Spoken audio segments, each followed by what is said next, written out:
What's good? What's good? We back. Triple P, Paul Pickett Podcast. I'm your host, Paul Pickett, the one and only. Before we get started, hit that click now, subscribe button in the right hand corner. Don't forget, Paul Pickett Podcast is sponsored by Promo Palace LLC at promopalace.biz and New Litter Apparel at newlitter.com. So check them out. Don't forget the audio version of my podcast goes to Apple, Google, Spotify, Amazon, Odyssey, Castbox, Deezer, iHeart, Player FM, Podcast Addict, Podchaser, Stitcher, TuneIn, and more. The video version goes to YouTube, Facebook, and Instagram TV. We get into a few topics. First topic, Eric Bledsoe gets traded for Patrick Beverley, Rajon Rondo, and Daniel Atuorum. So Eric Bledsoe goes from the Grizzlies to the Clippers, and the Clippers literally traded both of their point guards, Pat Beverley and Rondo, to the Grizzlies. I mean, I don't think the Grizzlies will keep Patrick Beverley and Rondo. I probably look for one of those to get traded. But for the Clippers, I would say it's an upgrade. You still got a good defensive point guard in Bledsoe. He's pretty much defensively he plays defense pretty much as good as Pat Beverley, if not better. And he's a better scorer than Rondo and Pat Bev. So you got that. So yeah, I think it was a good move for the Clippers. We got this Field of Dream games that happen on baseball. Man, I watched Field of Dreams yesterday, man. I think it's really a cool and unique thing that baseball did this Field of Dreams game. The fact that they didn't have the White Sox, it wouldn't have been the same because the Field of Dreams is about the White Sox that threw the World Series. It's a movie with Kevin Costner, Ray Liotta, and James Earl Jones. It's a great movie. One of the greatest sports movies ever. And it's just a great movie, period. And the fact that they actually did a game, with that theme and, commemorating the Field of Dreams movie, I thought it was just a cool, unique thing, man. I really like that. I think that was great for baseball. Tim Tebow. Tim Tebow probably ain't going to make the Jags, but that's fine. Because all I ever argued was that he deserved the shot. They deserved a chance. You know why I say deserved a chance? Because we run around in society and say criminals deserve second and third chances. Well, then why the hell wouldn't an honest, decent human being deserve a second and third chance? It's such a hypocrisy that y'all want to give criminals second and third chances, but you get this honest, decent human being and he doesn't deserve a shot. Such a hypocrisy, man. Because if anybody deserves more opportunity, it's the honest, decent human beings, not the dishonest, non-decent human beings. And as far as I'm concerned, a murderer doesn't deserve a second chance, period. Because the person he murdered doesn't get a second chance. Unless it's self-defense. If it's cold-blooded murder, let me rephrase that. If it's cold-blooded murder, nah, you don't deserve a second chance. If it's self-defense, yeah, you shouldn't get locked up for defending your life. But if you're a cold-blooded murderer, or you kill somebody like in a drug deal gone bad, somebody robs you in a drug deal gone bad, nah, you don't deserve a second chance. Because first of all, you're doing something illegal anyways that led to something else illegal. Murderers don't deserve second chances. And this idea that a cold-blooded murder, like there's justice of them going to prison, that's not justice. Because they don't deserve a second chance. Because the person they killed doesn't get a second chance. See, it's okay. So it's okay that they kill somebody and they don't get a second chance. But we got to give a murderer a second chance. Nah, man. Stop it. That's such a dishonest view on life. That's such a dishonest way to look at life. Pathetic, scumbag way to look at life. Murderers deserve second chances. Oh, well, what about the person they killed? Do they just deserve a second chance? Because they sure as hell won't get one. Yeah, so that's all I gotta say about that. I mean, I said that Tim Tebow did deserve another opportunity because there's plenty athletes in the NFL that committed criminal activities, snorted coke, beat women, beat kids, and they got second and third chances. But the most honest, decent human being, oh, he don't deserve nothing. Stop it, man. That's such a scumbag way to look at things, man. All right, I'm gonna get into this Andre Drummond topic before I get into my reaction video that I'm about to do in a little while. You got people out here. I seen Andre Drummond being called a hero for what? For doing his job and not doing his job. For not doing his job. For making up the mistake of not doing his job. Like there's so many things that I got issues with this Andre Drummond. First of all, what the hell is a 2-year-old kid doing sitting at the edge of a pool with no floaties? I repeat, what the hell is a 2-year-old kid doing sitting at the edge of the pool with no floaties?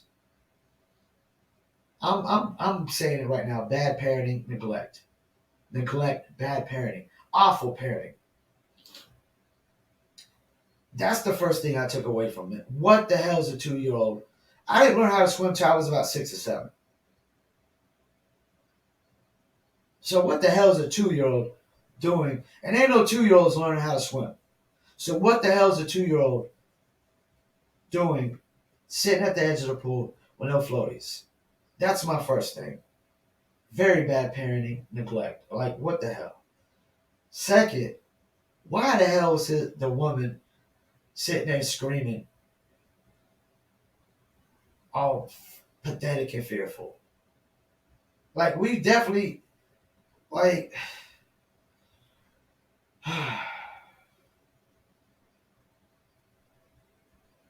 women can give birth to kids all they want, but they are the worst protectors of kids. And that proves it right there. She literally starts screaming, ah! Shut your ass up and jump in the pool and get that kid. Stop with your weak-minded mind state. Panic is a weak-minded mind state. Weak. Weak. She sure as hell will get custody of the kids probably, and she'd be the worst parent to fucking have the kids. And excuse me for cussing, but I'm upset. I'm upset. Because why the hell is a 2-year-old kid sitting at the edge of the pool with no floaties? Second of all, why the hell are you screaming, lady? Jump your ass in there and get that kid. Do your job as a parent.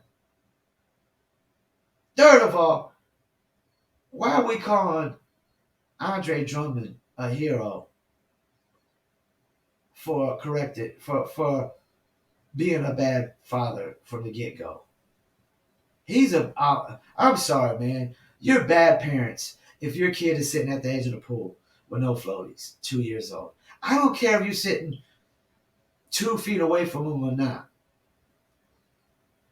And if your kid, after this incident, if I see video footage of your kid sitting at the edge of the pool with no floaties, somebody needs to call social service. You don't need to have those kids. You don't need to have kids because you awful parenting. So I don't got no respect for Andre Drummond right now. He's not no hero to me for correcting a mistake. I don't you know how many mistakes I corrected in my business that I made? I'll be damned if I'm a hero every time I correct a mistake. So you're doing neglect as a parent, and all of a sudden you correct that mistake in 1 second, and I'm supposed to call you a hero? Nah, man. I'm sorry. Complete opposite of the hero. To be honest with you, I'm thinking social service might need to step in anyways. Because I have to question you as a parent if your kid is sitting at the edge of a pool with no floaties. Stop it, man. What are we doing here? Hero my ass. Hero my ass. Alright, well, I'm about to get into this video now. I'm about to add this video. I do this reaction video. I want you to watch this video. Now, I want to just give you a little bit of context. The event I'm reacting to is the 4x400 meters, which I ran in track. I ran a 4x400 meters and a mile. Now, this is the mixed 4x400 meters, which is men and women. Just to give you some context, it's normally, four women start the race or four men start the race. And then those four men or women, like if four women start the race, they're handing off the four men. And then those four men hand off the four women, and then the four women hand off the four men. And vice versa. If four men start, they hand off the four women, the four women men. Now, Nigeria decides we're going to race a man with the women and the women with the men. Now, I don't know what they were thinking. If they were thinking this is a strategy to help us win the race, but all they did was prove a point. So let's get into it.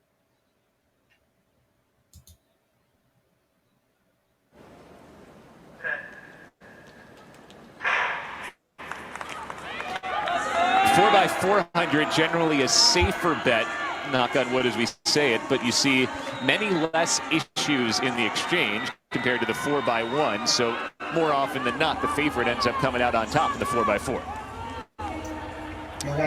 No, that's exactly right. But it is such an interesting chemistry, this mix of male and female athletes. So I should be interested to see the Belgian squad. They usually carry the baton really well. They're in lane 2 there, top of picture. Jonathan Borley on the final leg for them holds the Belgian record. He's a 44.4 performer, so he may have ground to make up, but this is a good, strong running. It's a 3-turn stagger, and right now Ireland looking very good. Ireland got a great leadoff leg from Killian Green. So now the handoff to the second leg for each of these squads. The Americans go here with Lena Irby. She has work to do. The U.S. was back a bit, but she has run a good first turn to run the Americans up into a top 4 spot. That's Phil Healy for Ireland on the inside, although she's getting past now, and it's Nigeria who have gone past her. Imalbong Uko, just 17 years old in the green, has run a fabulous first 300. Can she sustain it, though? The Americans coming back now with Lena Irby. Irby making a push. Dominican Republic still in the top spot for now. Dominican Republic was a bronze medalist in this event this year at the World Relay Championships. It was a slightly watered down field, but still good performance. That was a great leg from Marlene Paulino, who we will expect to see factor into this competition. Dominican Republic still out in front. United States is next. The Americans on this leg send out Taylor Manson in the red shirt. Sophomore at Florida, an NCAA champion back in 2018, 7th this year at the Olympic trials. Well, Bill, the Nigerians have put a male athlete on the third leg, and that is why this green vest is storming away from the women, from the other teams. Now, this is a big gamble from the Nigerians.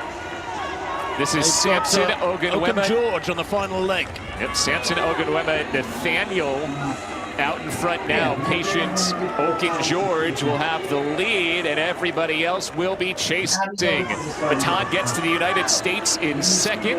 The Americans send out Bryce Deadman, and man, can he run when he is on his game. 44-44 to finish second at the NCAA Championships this year. You can see Belgium there in 4th place, gradually closing down on 3rd, and it is Jonathan Borley, one of the trio of brothers who all run in the Belgian 4x400 squad. But the Nigerian gamble doesn't look to have paid off, not at the moment anyway. Here comes Deadman. Remember, top 3 move on to the final. We'll have 2 time qualifiers as well. Deadman and the United States in great positioning. Germany moving up to second. The Dominican Republic into that 3rd spot, trying to hold off Ireland. Nigeria is going to fade to last as the Americans take it in 3:11:38. Lewis Johnson is with Team USA after their heat. They have been disqualified. And Team USA is here, and let's get right to it. Lena, as you... Every last one. I mean, so if that video right there doesn't prove that most women are not athletically equal to most men, I don't know what will. I mean, people are gonna say it's sexist, it's anti-feminist. No, it's just facts. It's just true. They literally showed you a woman has a 50-meter head start, and every single man beat her. She came in last with a 50-meter head start.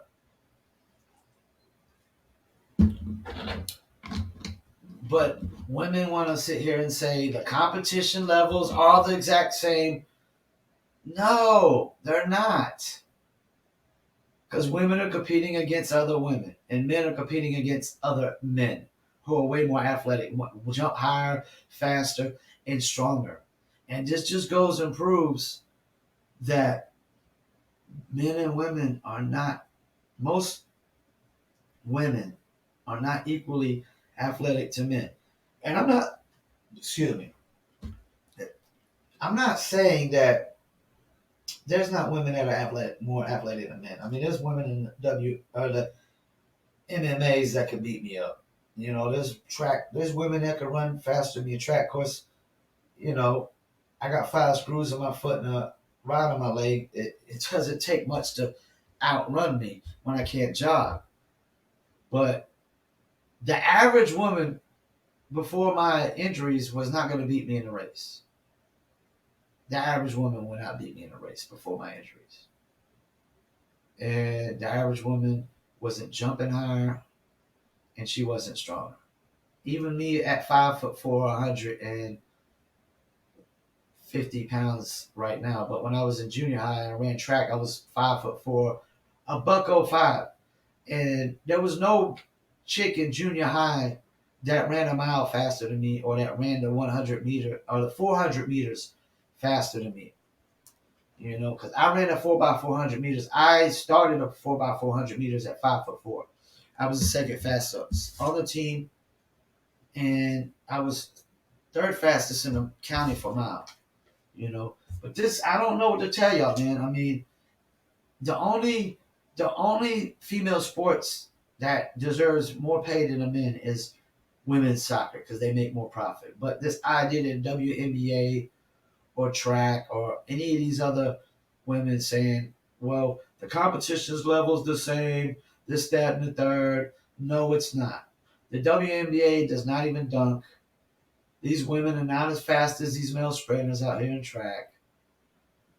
Like, stop it, man. And men and women are different for a reason. That's okay. We're not meant to be exactly the same. We're not meant to be. We're emotionally different. We're physically different. We're mentally different. There's nothing about us that's the same. Nothing. You know? Like, and even Andre Drummond, you know, my reaction to that goes and shows you we are not all exactly the same and equal, men and women. Because the kid falls in the pool, and she just starts panicking, freaking out, instead of just jumping in there and saving him. And Andre Drummond just, bam, just dives in there. No reaction whatsoever. Because we don't got time for emotions to take place. We're men. We got to react. We're not women. We ain't got time for emotions to take play in every little thing we do in life. We're men. We gotta react, you know. And another thing is, like, it goes to show you that men can protect kids and their children far better than women. But women always, 9 times out of 10, get custody of the kid and make less money and can protect the kid less. You know, the person that can protect the kid the most should always get custody. Even animals, there's no female animals giving birth to kids, and they need the males. The males go out there, hunt, get food for them. They need the males to protect them, you know, help protect the kids and stuff like that. Yeah, man, like, stop it, man. We are not, and even people in general, we're not all equal. I've constantly said this before, over and over again. Anybody that says that goes off of the all men were created equal. No, we're not. We're all not the same height. We're not the same size. We're not the same weight. We don't got the same thought process, the same emotions. There's people are all different. We're all unequal in so many different ways, and that's fine. I'm not super athletic. That's fine. But I'm good at marketing and advertising. And there's not too many people in my city that are equal to me in marketing and advertising. But I'm not equal to them in other things. There's never been an employee at my job that I felt was equal to me because I worked 10 times harder than every single employee at every job. And I was the highest paid employee at every job. And not because of white privilege, because I worked 10 times harder than everybody. I walked 2 miles to and from a dead-end job. But see, most people work a job and they're only working for a paycheck. I never worked for a paycheck. I worked to invest my paycheck. Y'all just work to get a paycheck. I work to invest my paycheck. It's a big difference, And you could throw a white privilege all you want. My father committed suicide. I was 5 years old. I never met him. I grew up in a single-parent home where my mom had to work double shifts just to pay the rent bills. And our apartment burnt down a week before Christmas. That is the exact opposite of privilege. There's nothing privileged about my life. I worked hard to get where I'm at, and hard work pays off. You know what I'm saying? And that's why I said Team Tebow deserved another opportunity because he was an honest, decent human being who also worked super hard. Hard workers deserve opportunity before anybody, first of all. The person who works harder in life deserves the number one opportunity. This idea that you're qualified, just because you're qualified, you deserve the job more than somebody. No, because you can be qualified all you want. If you come in and you don't work hard, fired. At least if you work for me. You don't come in and work hard for me from day one, fired.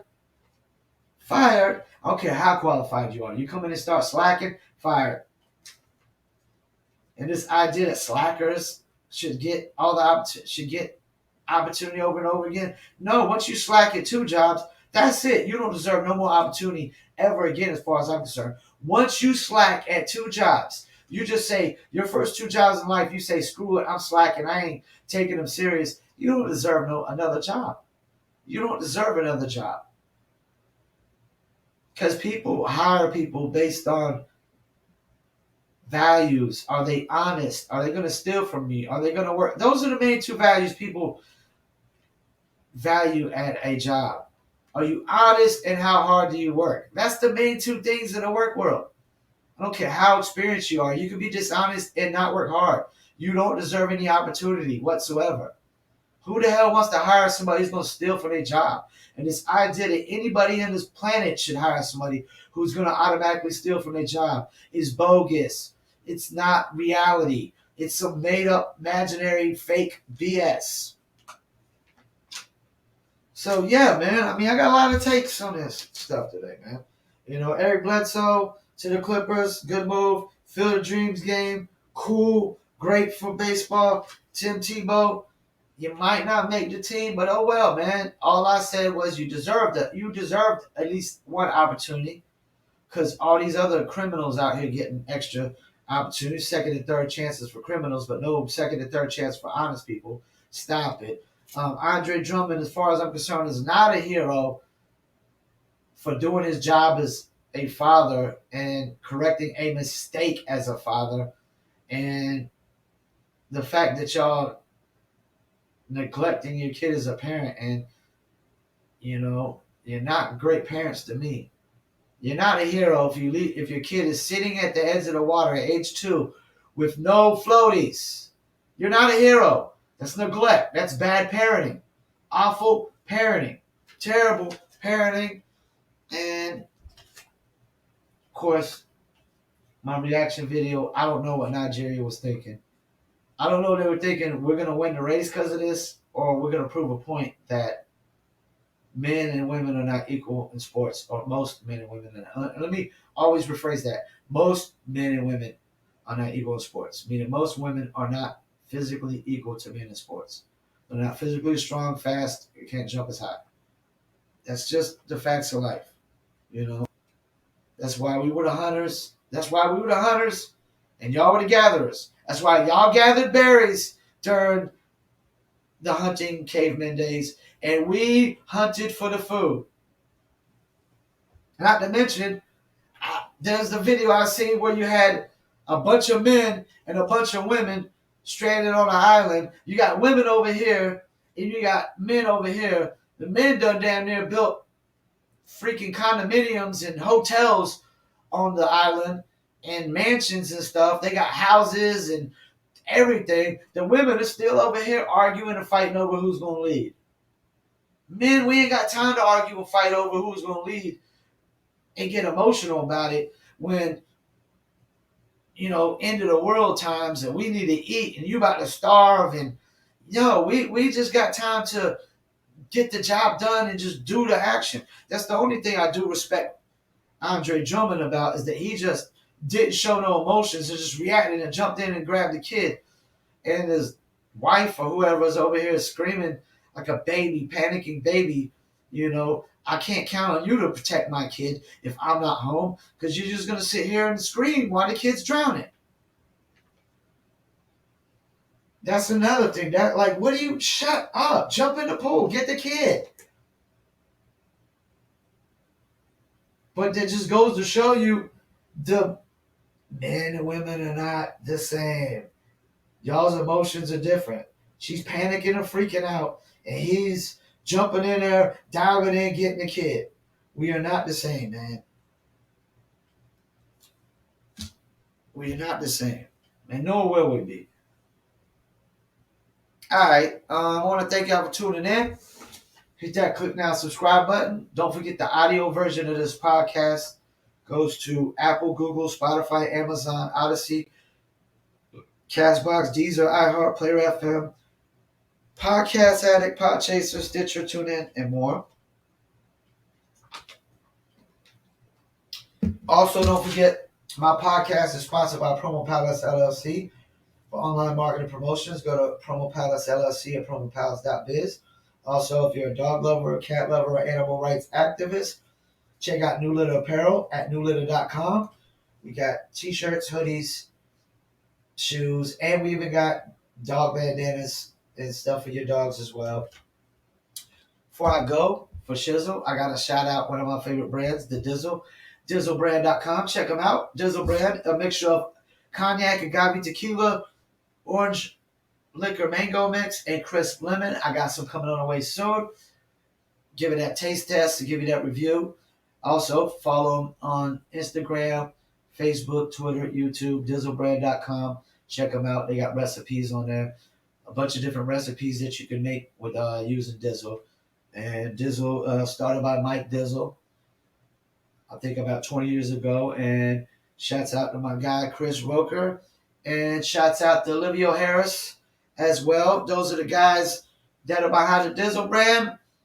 And I just help out because Chris Roker is my mentor and my friend. And that's what I do. I help out my friends in life. So once again, I want to thank y'all for tuning in. Hit the click now subscribe button. Once again, facts over feelings. If you don't like what I have to say, maybe this ain't the podcast for you. But once again, I want to thank y'all for tuning in. My name is Paul Pickett, host of the Paul Pickett Podcast, otherwise known as Triple P, your source for music, sports, and politics. Don't forget, videos drop every Monday, Wednesday, and Friday for the podcast, and every Tuesday, Thursday, and Saturday for the Promo Palace LLC marketing vlogs. Once again, I want to thank you for tuning in. Peace, and I'm out.